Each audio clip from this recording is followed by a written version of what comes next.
Good day, this is Teacher Rowan. I'll be your guide in exploring Google Apps for education, for teaching and learning.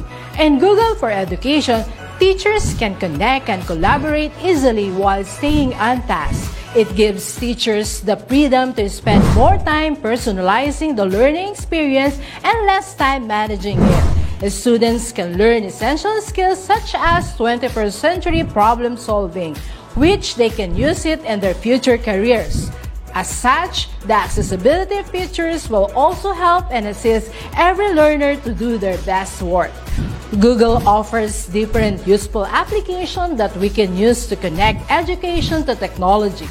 This will help our teachers as a 21st century educators to innovate and find ways on how to make teaching and learning more exciting, engaging, effective, and flexible to the demands of the society. Let's re-explore the education experience by discovering new angles to create, collaborate, and communicate as one. Para sa bata, para sa bayan, at para sa guro. Ang pagkatuto, huwag gawing komplikado. Sulong edukalidad.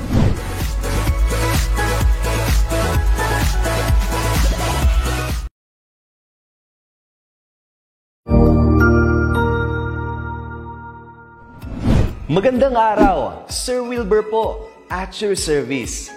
Narito ang itulay upang gabayan ka sa inyong pag-aaral upang lubos na maunawaan ang iba't ibang paksa o subject. Ang itulay ay isang free online tutorial class na pinangungunahan ng ICTS Educational Technology Unit sa pamumuno ni Undersecretary Alain Del B. Pascua.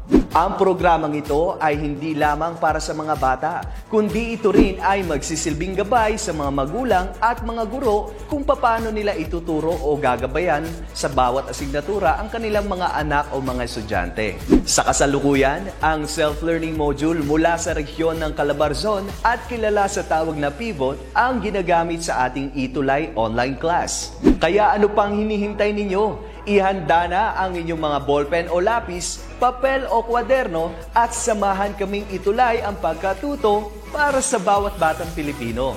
Sama-sama tayong magtutulungan para malampasan ang mga hamon sa panahong ito. Halina't matuto kasama ang inyong online tutor sa oras na ito.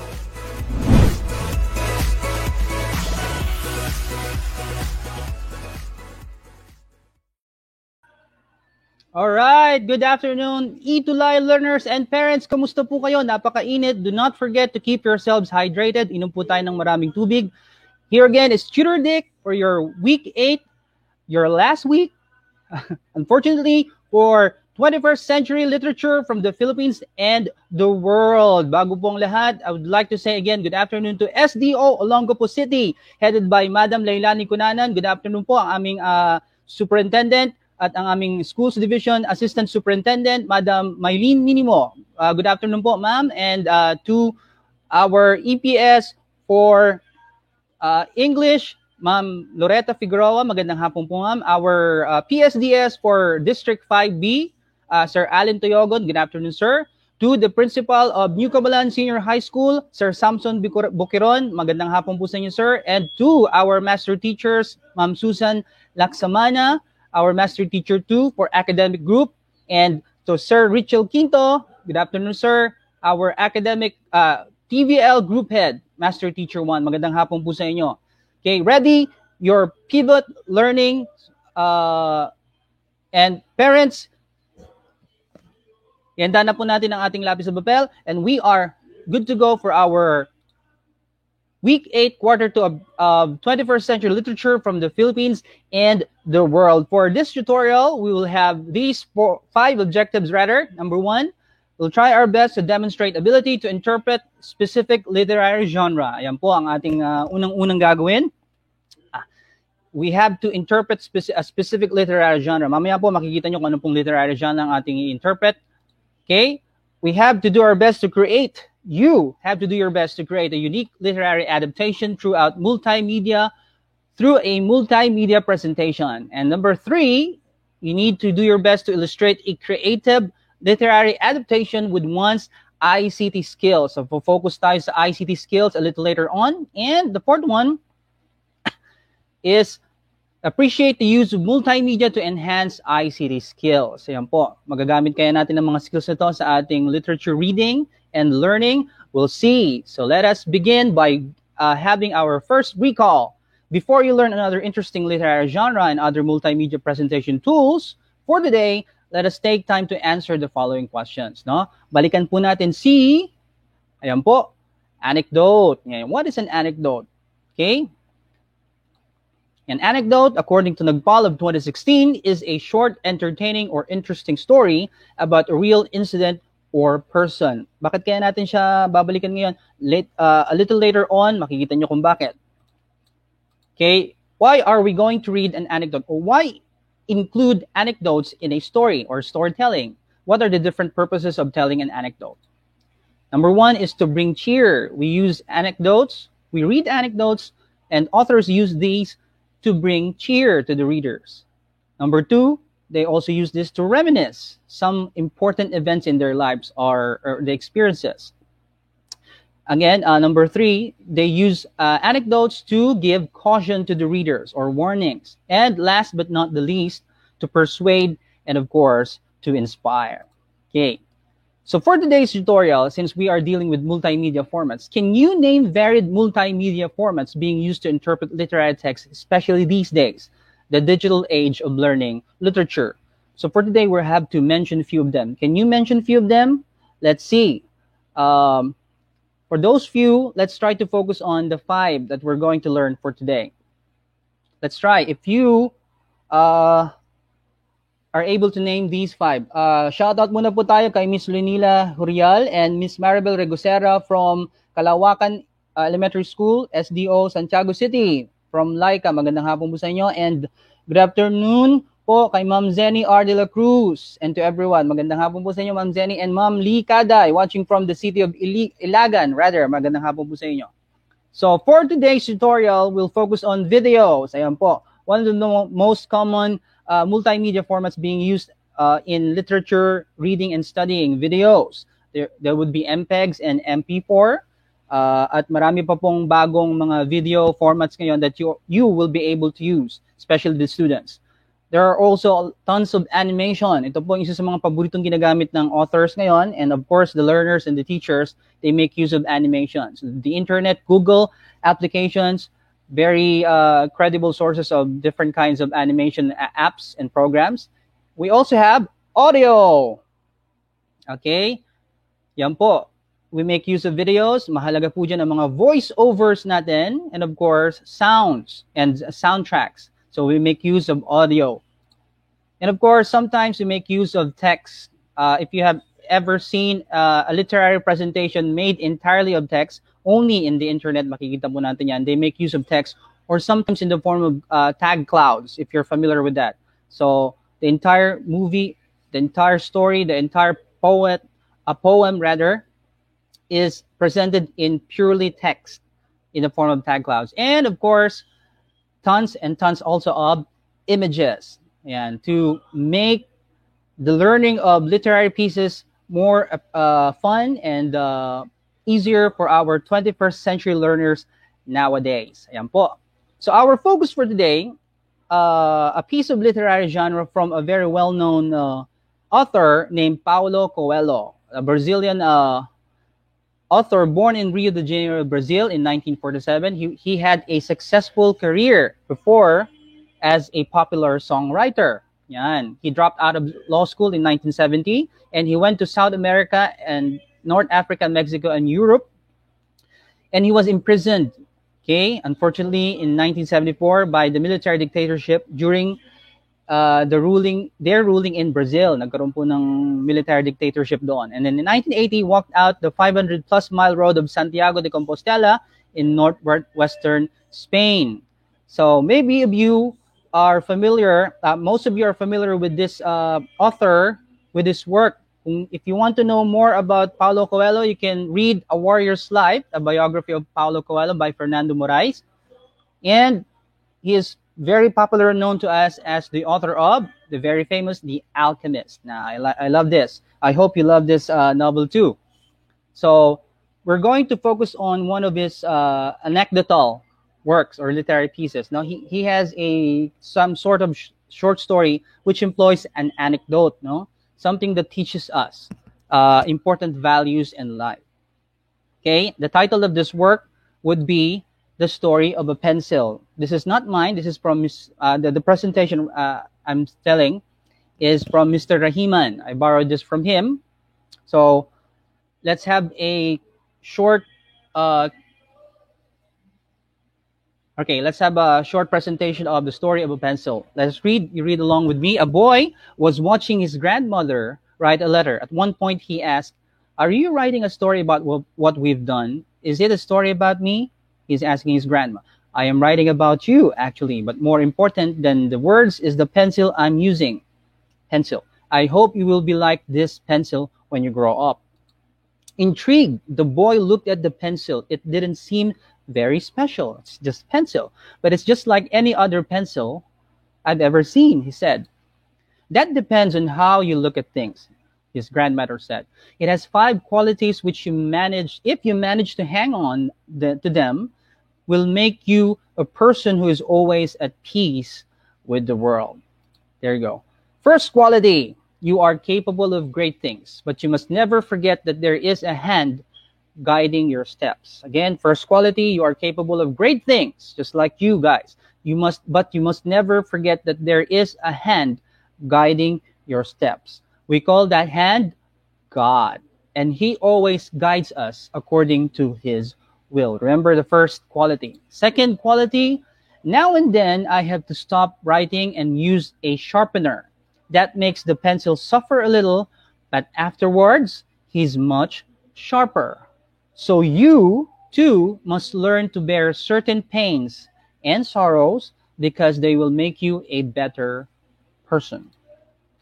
Remember the second quality. Now we have the third quality. The pencil always allows us to use an eraser to rub out any mistakes. This means that correcting something we did is not necessarily a bad thing. It helps to keep us on the road to justice. Okay, so learners, we commit mistakes, but we can always correct as long as we are alive our mistakes. Fourth quality, what really matters in a pencil is not its wooden exterior, but the graphite inside. So the grandmother is talking about the writing material of the pencil. So always pay attention to what is happening inside you. All right. Fifth and final quality, the pencil's fifth quality, it always leaves a mark. In just the same way, you should know that everything you do in life will leave a mark. Everything. So try to be conscious of that in your every action. Okay, every little action will always have their consequences. So that's the story of the pencil for you guys. But before we dig deeper to that, we use a multimedia format in reading the story of a pencil. That is specifically known as the PowerPoint media. No. Now, for you learners of this age and our teachers, why use multimedia in the first place? Number one, for us learners and teachers of today's generation, digital storytelling allows students to improve their knowledge about a specific subject. You agree with this? And increases skills, yun po, such as, very important, writing, researching, and reading. Yan po ang mga mahalagang skills na kailangan nating matutunan, and it are being enhanced by digital storytelling and the use of multimedia. Second is, using multimedia improves the learner's overall academic performance. Very important po sa ating mga learners ngayon, especially this time of pandemic. In particular, multimedia in the classroom is used for, ito po, self-directed learning or SDL. So, the learners, especially the senior high school students, can become more independent in their learning with minimum or just a little bit of guidance from their teachers and of their parents. They can experience the self-directed learning. And students manage their time and assess. They need to do this and they need to learn this. Managing their time and assessing what needs to be included in their learning activities so that they can become more independent, more interactive, and they can be they will be able to practice their management skills. Anyway, it's about them and their course of study. We teachers are just facilitators. Okay, let us now go to your SLM, self-learning module. In your first activity, we can see, choose an emoji from the box below to describe the feeling that fits each pencil. Remember the story of the pencil? This will be our activity on that one that fits each pencil description. Write your answer before each number. Shoutout po kay Mr. Joel Kadyamat, Flora National High School, Apayao Division. Magandang hapon po sa inyo. God bless you all po. Ayan, let's try. But before we dig deeper to this activity, let us meet first the different emojis. Okay, emoji number 1 would be the proud emoji. Ayan, no? Very proud of his skills. Yan po. Remember this Mr. Confident guy, si Mr. Proud emoji. And then we have the determined and confident, the real determined, confident emoji. Yan po. Very confident and he's very determined. Okay? We also have, unfortunately, we have the sad emoji. And most of our students nowadays makaka-relate kay sad emoji. Si hugot emoji. Ayan po. And then we also have, if we have the sad one, we also have one of my favorite emojis, contented and happy emoji. Yan. Take a good look at him. And then, hindi natin maiwasan to, we have the angry emoji. Yan po siya. And unfortunately again, mayroon po tayong madalas na pagkaalalahanan, worried emoji.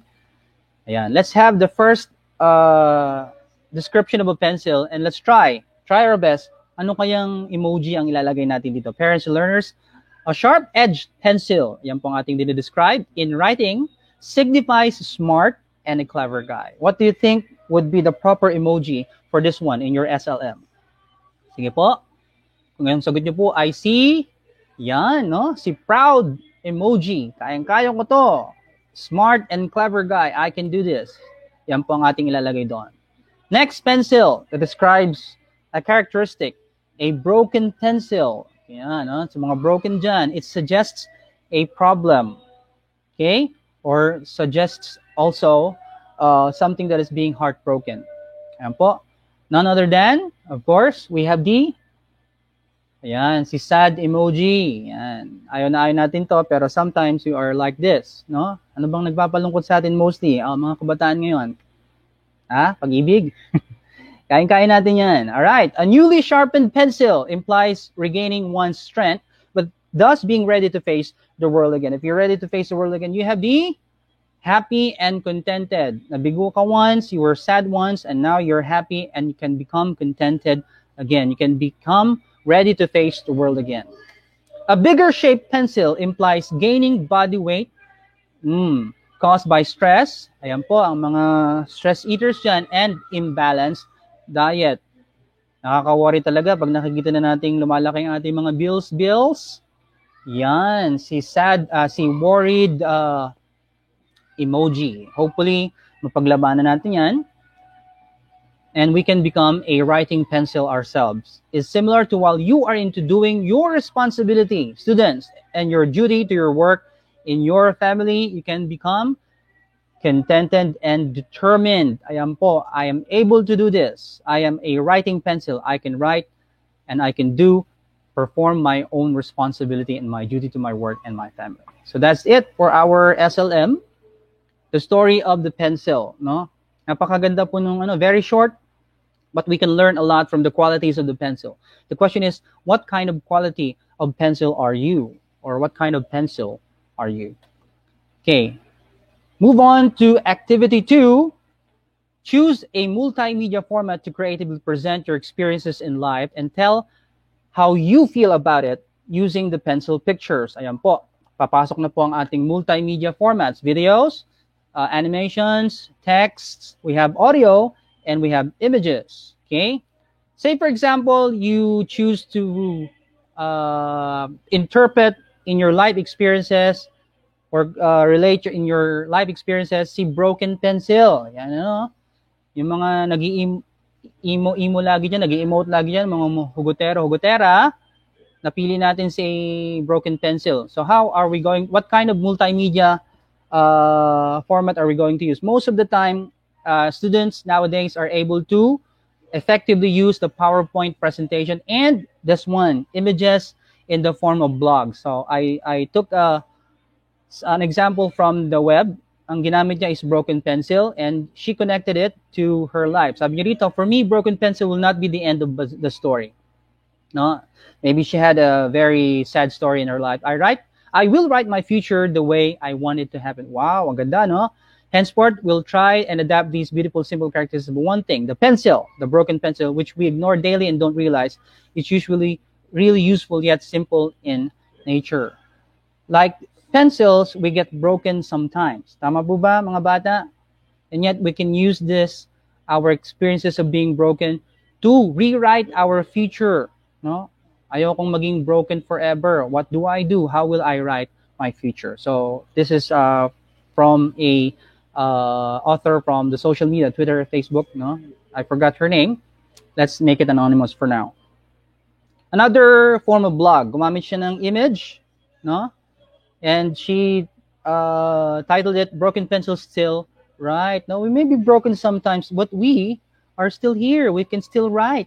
Overwhelmed but not and never will be defeated. Nabobroken tayo pero hindi tayo kailanman magiging talo forever. Yan po. Ginamit niyo yun. Overwhelmed but not defeated. You can also make use of PowerPoint or video presentations. No, the most credible sources for examples or samples would be the YouTube. Okay, somebody used what do you call this? A Bible verse, Jeremiah 29:11. In connection with the pencil parable, no? Sabi niya, nakakonect ata siya doon sa the story of the pencil, and then siguro she had her own dose of bad experiences, but she believes that the Lord has plans for her or him to prosper and not her or him being harmed forever, no? And there is always hope, there's always a future. So, kinonect niya yung parable. Again, authors also make use of parable and fables, no? In our case for today, the author used a parable. Ano po yung parable, no? It's a kind of literary device that makes use of values, religious beliefs, Christian values. You put in the story so to give more meaning to your story and to make your message a lot clearer. Ito po yun, ginamit po ni Paulo Coelho, no? He also made use of a parable. Ayan po.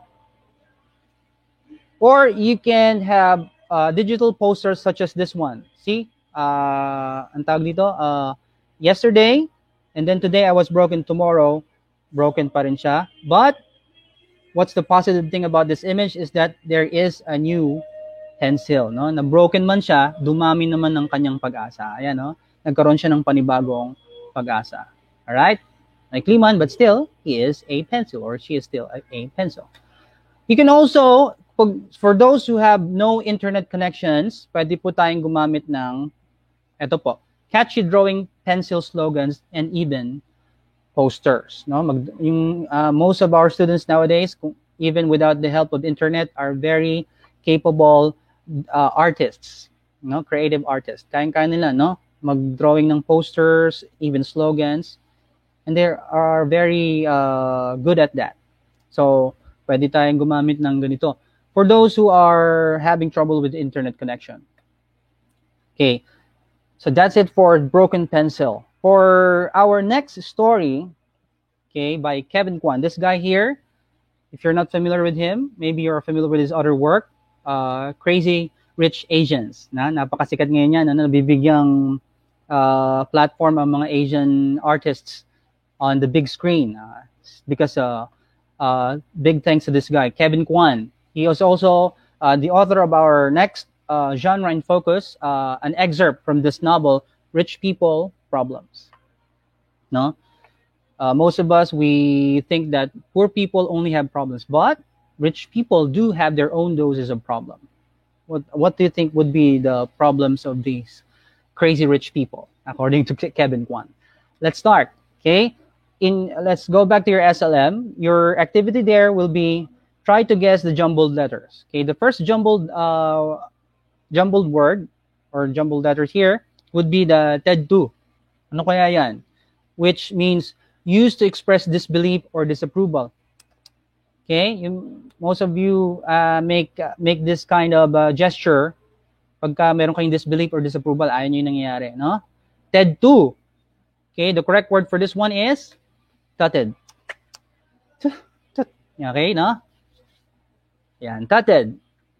Used to express disbelief or disapproval. Next word, for show. A person employed to drive a private car. Okay, good afternoon, watching from New Canaan Integrated School, Alabel Division of Sarangani. Magandang hapon po, Ricky Rose Araneta. Okay po. What do you think is a person employed to drive a private car? Okay, this is properly known as the chauffeur. Okay, French word for a person employed to drive a private car. So siya pala yung pinanggalingan ng chauffeur, ano? It comes from this word, chauffeur. Anong trabaho ng tatay mo? Chauffeur po. Chauffeur, yan. Diyan po nanggaling actually, no? It's a little bit of a socialite thing for the rich people. Chauffeur, French word, person employed to drive a private car. Next, spreehigh. Okay, to agitate with a light, rapid motion. Ganun mo. Inisin mo. Ipitik mo. That is whisk, no? All right? Another term for a cooking item, yung pang ganun po. Diba? Whisking motion yon. This is it. Whisk. Ayan, whisk. To agitate with a light, rapid motion. Next word, rensereve. A deep respect for someone or something. We have this for our parents and our teachers and for people we really admire and respect. Reverence. Ayan. No? Yung rensereve po is reverence. A deep respect for someone or something. I have a deep respect or reverence for Philippine literature. Yan. I'm proud of our Philippine literature. No, I hope you are too.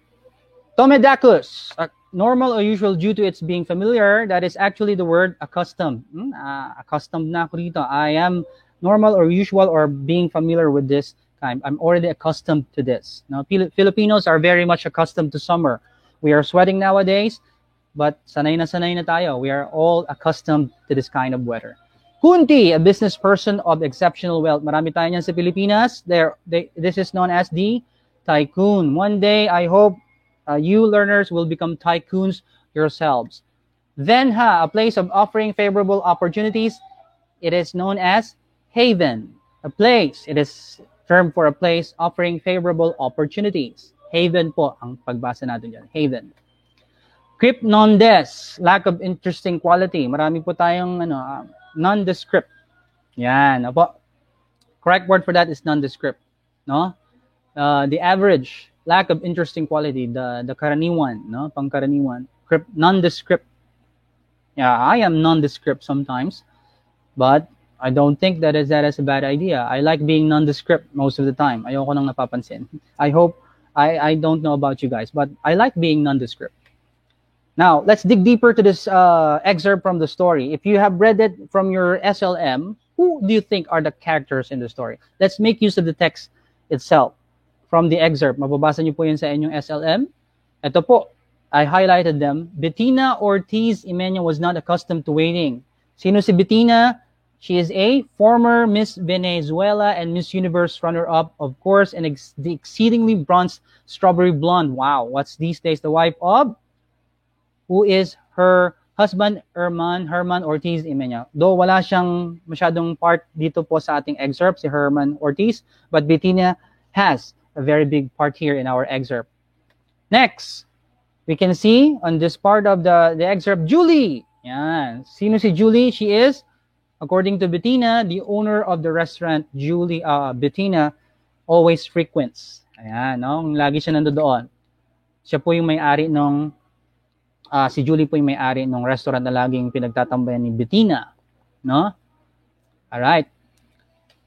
And then we also have a quick appearance, the Duke of Glencora. Glencora is in Skibbereen, Ireland. Tingnan natin mamaya kung saan ba tong Glencora na to. And being a duke, of course, is he has his own royalty. Ano kaya? How do we know that he is royal and rich? Meron siyang own yacht, private yacht. Ayun, yung kanyang Windermere, his royal huisman, you will see moored off the coast. Isang uri po ito ng yacht or private yacht or yate. Another is he has his red fishing cap. That tells us he is fond of using or going fishing using his royal yacht. Okay? And the next one would be 3 tan well-built men. Nabanggit po ito doon sa excerpt natin. Who are these? These are the Duke's security detail. Makikita nyo po sa ating text, no? Mapapansin ito ni Julie and Bettina. Okay, 3 tan well-built men. They were wearing and they were always ready for something or danger. Halatang-halata, very obvious that they are the Duke of Glencora's security detail, mga bodyguard.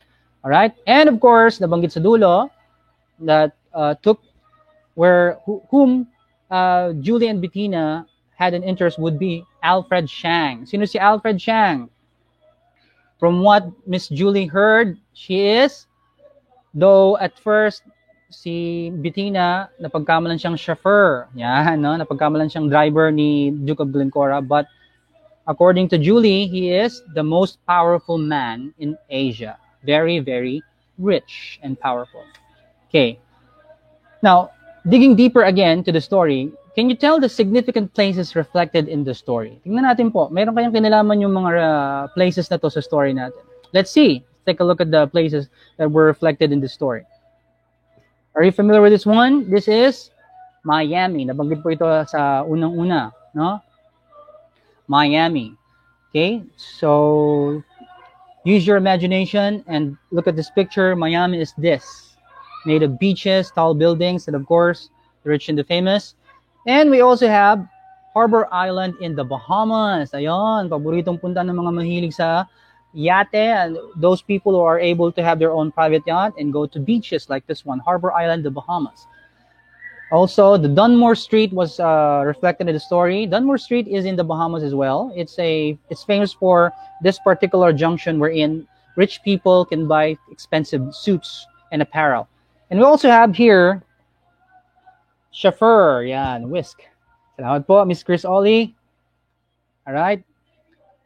We have here Caribbean. Yan, I'm sure you have watched movies wherein the setting would be in this place, Caribbean. So very familiar. If you're familiar with Miami, alam niyo ang ibig sabihin ng Caribbean. Beaches, expensive hotels, and of course, lots and lots of rich people. Hello po, Mrs. Stu Manalo. And of course, St. Bart's. This is also in the Caribbean, no? St. Bart's. Nabanggit po ito. Andun saan nakalagay yung restaurant ni Julie, if I'm not mistaken. And of course, dahil nabanggit si Duke of Glencora, ito po yung Glencora Skibbereen. Oh. What do you think is the familiar thing between these places? They all have a nice or beautiful body of water and, of course, beaches for the rich people. Ayan. May duke ba naman sa Glencora? So, sigurado akong mayaman si Duke of Glencora. Okay? With that, what do you think is the theme of the story? Ayan, no? Places like the Caribbean, St. Bart's, the Bahamas. Of course, none other than the lifestyles of the rich and famous. And this time, this will be the very famous ones, former Miss Universe, and of course, people like Alfred Shang and Julie, an owner of the restaurant in Caribbean. Lifestyles of the rich and famous, no? The kind of lifestyle that I think we can experience, but you can.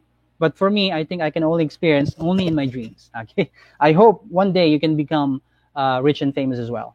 All right, let's have a review of the elements of the short story that we can see here, since we are talking about a short story. Theme, setting, characters, point of view, characterization, of course. Plot, and of course, in plot, the exposition, rising action, conflict, climax, falling action, and resolution. Gagamitin nyo ito mamaya sa inyong, in your SLM. Okay, let's have a quick look at the 21st century ICT skills na kailangan nyo digital learners, no? Here are some of them. You have this ICT skill if you are able to copy or remove a folder, connect, install new devices. For our part here in our tutorial, create electronic presentations with presentation software. PowerPoint, videos, text, blogs, okay? If you're able to do this, then you are a 21st century ICT learner. And the truth is, most of you are. maybe 90 to 95% of you nowadays, senior high school students, are considered to be 21st century learners in the ICT world or digital world. Paano natin siya magagamit sa ating literature study? Let's take a look at this enrichment activity. Fill out the elements. If you remember the elements of the short story, rich people problem, generate slides. Okay, ang focus natin, makagawa ng PowerPoint presentation or simply a graphic organizing using Word doc. Madaling-madali ito para sa inyo, most of you. Okay? Pwede natin gamitin yung kanina, PowerPoint, no? SlideShare is one of the credible sources of sample PowerPoint presentations. You can also use those for your study, no? And of course, if you have your laptops or your desktops with you, or even your phone, meron po kayong Microsoft PowerPoint doon and Word doc. Makakagawa po tayo ng analysis of the elements of the short story, Rich People, of the excerpt rather, Rich People Problem in the form of Microsoft PowerPoint. Kanina po, example na po tayo ng PowerPoint presentation. Mas kayang-kaya niyong gawin yon in a much, much more presentable way. Additional activity, create a digital picture story of the Rich People Problem. Digital picture story ang ating focus ito, showcasing your ICT skills for creative, unique presentation. If you're familiar with YouTube, makikita niyo po itong dalawang video na to. These were made by, I think, 11th graders or 12th graders din po. No? Rich People Problem by Kevin Kwan. You just go to YouTube. Tingnan niyo po yung ginamit doon. They employed images, audio, yan, gumamit po sila ng, of course, video and text. Okay, steps, makikita niyo po ito sa inyong SLM. Use the story, Rich People Problem. Good afternoon po, Vinsarte from Putlod, San Jose National High School. Magandang hapon po sa inyo. Remember, use the story, note the sequence of events for creative adaptation of literary text. Import yan. Pwede po yung gumawa sa web. Images and music to your slides. There are lots of applications, even your phones have tons of these. Apply appropriate template designs. Marami rin po ito sa inyong phone. Google applications, kaya sabi po kanina sa ating introduction.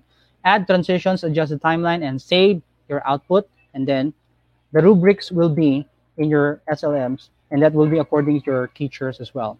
So that's it for our last tutorial for today. This is again your Tutor Dick. It's been an honor. Parents and Itulay learners, maraming salamat po sa pagkakataon at pakikinig sa akin. I hope na ituloy natin ang 21st century from literature from the Philippines and the world. This is me again saying for the final time, keep reading, keep loving, but always keep it right. To God be the glory po. Magandang hapon po sa inyong lahat. Pagpalain kayo.